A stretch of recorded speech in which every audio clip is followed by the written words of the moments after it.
Comme tu vois, le décor a changé. On n'est pas dans notre cuisine, on est dans une cuisine rouge. Alors je sais pas si ça te rappelle quelque chose, mais La Cuisine Rouge, ou plutôt Ma Cuisine Rouge, c'est un blog. C'est un blog culinaire très connu. Et ben voilà, nous on a fait un petit crossover. On s'est déplacé et on est venu voir quelqu'un qui va te donner une idée de recette.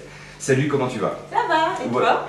Ben tu connais le principe. Oui, voilà, j'ai quelqu'un qui m'est très cher, qui est en études loin de chez moi en CTU et qui doit faire preuve d'inventivité pour cuisiner avec une plaque électrique. Alors je vois que tu n'as pas de plaque électrique, mais c'est pas grave, hein, on fera comme si. En fait, on va proposer une recette qui est une recette qui se fait sans souci sur plaque électrique. Bon.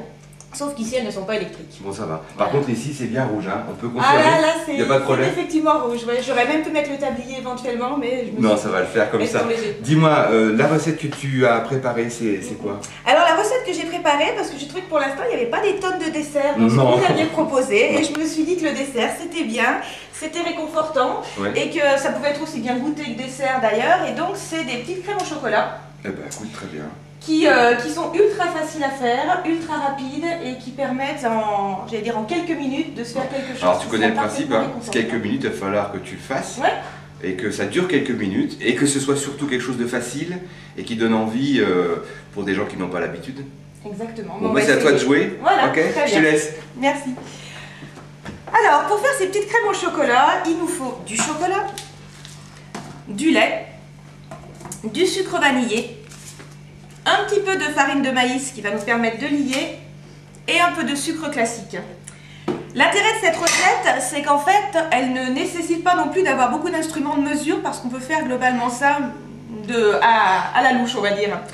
Donc en fait, la première chose, ça va être de s'occuper de mettre à bouillir le lait. Donc, le petit truc en ce qui concerne le lait, pour pas qu'il accroche dans la casserole, c'est de mouiller la casserole, de lui laisser une fine pellicule d'eau et ensuite donc on va verser le lait dans la casserole. Alors comme on est un peu prudent, un demi-litre de lait et je vais m'arranger pour qu'il m'en reste environ 10 centilitres, c'est-à-dire le fond de la bouteille. Pourquoi? Parce que ça va me servir à préparer ma première mixture. Donc maintenant je vais mettre à bouillir mon lait. Voilà. Pendant que je mets à bouillir mon lait, je m'occupe de la suite. Donc un récipient, une cuillère à soupe. On va commencer un sachet de sucre vanillé. Alors si on n'a pas de sucre vanillé, on remplace ça par du sucre, une cuillère à soupe de sucre classique supplémentaire. Une cuillère à soupe de sucre. Alors moi j'utilise du sucre roux parce que j'aime bien le côté parfumé du sucre roux qui s'ajoute à celui de la vanille, mais ça peut être du sucre blanc classique. Donc en fait, il y a un sachet de sucre vanillé, une cuillère à soupe de sucre, ça peut être 2 cuillères à soupe de sucre basique. Ensuite, ma farine de maïs qui va servir à lier. Alors là, j'en utilise une bonne grosse cuillère à soupe, c'est-à-dire une cuillère à soupe bien bombée, de ce type-là. Je mets tout ça dans mon plat. Je remue rapidement histoire d'obtenir une préparation poudreuse qui soit à peu près liée. Et ensuite, je vais y ajouter mon fond de lait que j'avais gardé, que je n'ai pas mis à bouillir.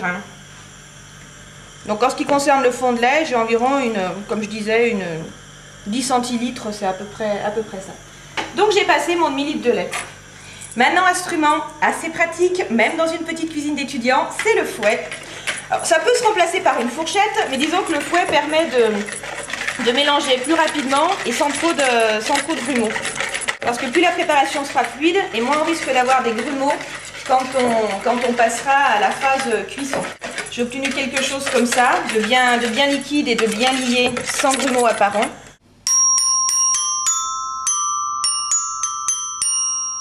Ça y est, notre lait arrive à ébullition, donc je le retire du feu. Je laisse la plaque, donc ici mon feu, je le laisse toujours en chauffe. Et je vais m'occuper du chocolat. Alors généralement le chocolat c'est par tablette de 200 grammes.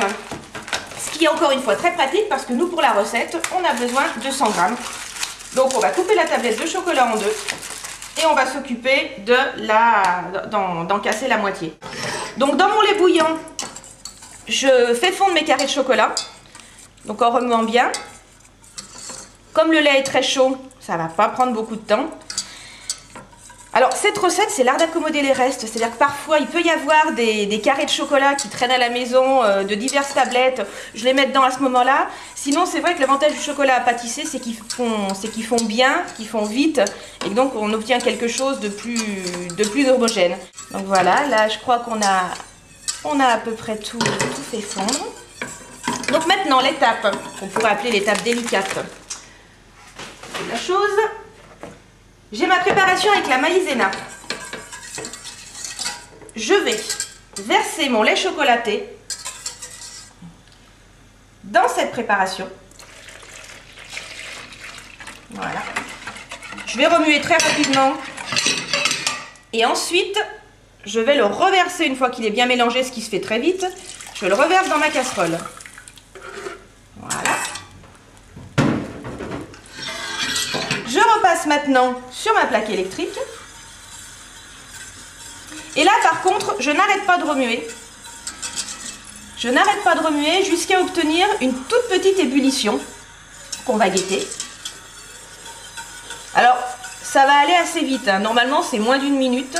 La farine de maïs va donner du liant et ça va prendre tout de suite. Donc, c'est pour ça qu'il faut guetter ce petit moment où ça va monter. Là, on est en train d'épaissir doucement. On vérifie aussi, on va bien sur les côtés de la casserole pour éviter d'avoir du dépôt. Là, vous voyez, je ne sais pas si on peut le voir, mais on est en train d'obtenir comme une pellicule un petit peu veloutée au-dessus de ça. La consistance est plus du tout la même qu'elle était. Voilà, on accroche sur les bords de la casserole. Donc là, c'est le signal qu'on va arrêter et qu'on va verser. Donc, je l'enlève du feu. Je continue à tourner. J'ai obtenu quelque chose qui est beaucoup plus épais, que je vais maintenant verser dans mes ramequins. Alors, on prend ce qu'on a. Ça peut être des verres, ça peut être des petites tasses à café. Et vous voyez, on obtient une crème comme ça, qui est une crème onctueuse. On remplit toutes les tailles. Généralement, c'est fou, mais ça a tendance à avoir un certain succès dans un grand contenant. Donc, je ne sais jamais exactement combien je vais en remplir. Donc, en fait, j'utilise ce qui vient. On va faire le gros. Alors, un instrument qui est gadget, mais n'empêche qui est très utile si on a l'occasion d'en trouver. Ça s'appelle une maryse. Et la maryse, c'est ce qui permet d'aller bien racler. Ce serait quand même dommage, vous l'admettrez, de perdre toutes ces choses-là. Et là, on distingue bien, on commence bien à distinguer la consistance de la crème, qui est une crème légèrement épaisse, mais qui va rester néanmoins onctueuse. Donc on en aura 5 finalement. Voilà. On va laisser refroidir. Généralement ça va prendre à peu près 2 heures. Ensuite on met au réfrigérateur et ça peut tenir 2 jours au réfrigérateur. Souvent ça ne tient pas 2 jours au réfrigérateur.